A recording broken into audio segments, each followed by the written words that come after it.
Tulo ka mga establishmento sa dakbayan sa Mandawi gipasirhan kaganiha sa City Hall. Lakip sa gipasirhan ang dakong hotel ug usa ka coffee shop. Gumikan sa matud pa questionable nga kasabutan sa papeles. Ani ang report ni Nico Sereno.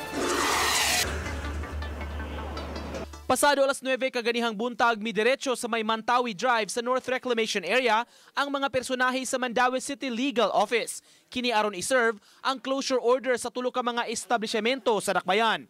Unang gipunteriya ang coffee shop nga daan na hinuong sirado kay gibalhin ang ilang operasyon. Apan bisan pa niini, gipataptan gihapon kini og notisya. Sunod nga giadto ang kasikbit nga Big Hotel Suites nga gibutangan sab og kopya sa notice sa ilang pultahan.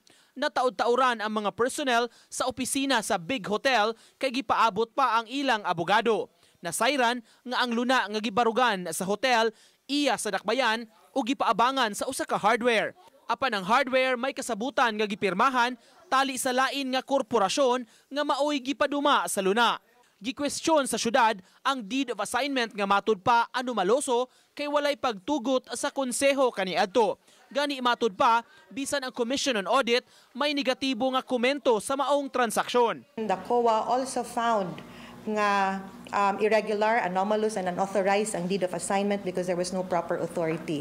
And we were even mandated by COA to come up and to submit to them a new contract of lease and to take legal action on this irregularity. And that is what we are doing.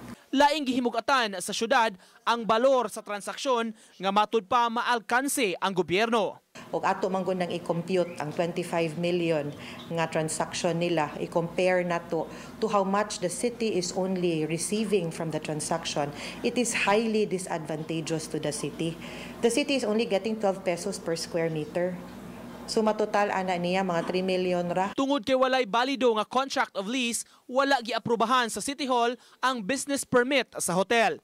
Mipadayag hinuon og kaandam ang syudad nga makikistorya sa tagduma sa mga negosyo ug misugyot nga bag-uhon ang kontrata aron mamahimong balido. We are not against the business operation of Big Hotel per se, like what we said. We have in fact, as a matter of fact, extended several concessions and we even allowed meetings with them. Pinaagi sa text message gipadayag sa abogado sa Big Hotel, Attorney Jolito Alvarez, bisan kung na-serve na ang closure order, pabilin ang ilang operasyon. Ugma dunay gitakda nga meeting tali nila ug sa City Hall officials. Gipasabot ni Alvarez, mga negosyante ang nagduma sa hotel ug dili politiko.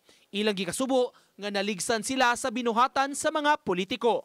Uban ni Godfrey Relien, Nico Sereno, Balitang Bisdak.